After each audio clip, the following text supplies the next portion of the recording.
Hello and welcome to Hank's Place. The gospel is called the good news, and it's all good news. There's no bad news in the good news. You do know that, right?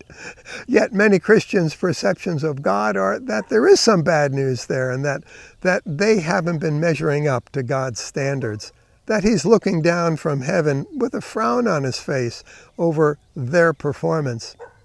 They don't understand that salvation is not about their performance, it's about His, Jesus' performance. And that performance was without blemish, without spot, at Calvary, where He shed His blood for our lives. Oh my goodness. And get this, Jesus, when we believe in Him and that good news, gives us a new heart. He cleanses us from all sin, from all unrighteousness. He gives us a heart that no longer desires to walk in the ways of iniquity. It's amazing. You see, there's one if with regard to salvation that has come to all men. And that if is if we believe it. If we believe what Jesus did at Calvary. So get your eyes off yourself. Get your eyes back on Jesus and Calvary. That's where your sin is. Don't you see it? It's not in you anymore. It's at Calvary eternally. Jesus' love is revealed there. Oh my. We've become a holy vessel because of Calvary, a sanctuary of God, His dwelling place forever. Friend, we're not a cottage that Jesus visits with His presence from time to time, only if we're doing good, only if we measure up.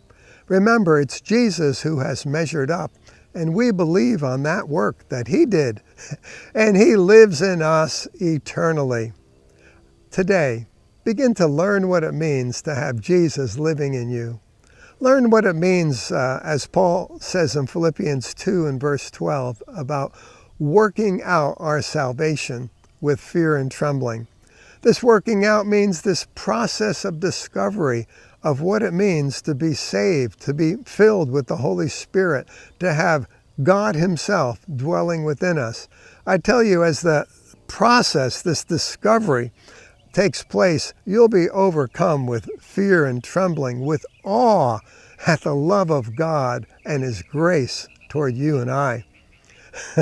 Simply respond to the promptings of the Holy Spirit. That's all it takes. You'll soon be walking in the Spirit.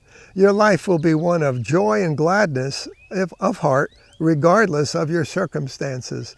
You'll realize that God cares about you. He's concerned about you, about everything in your life. Don't you see?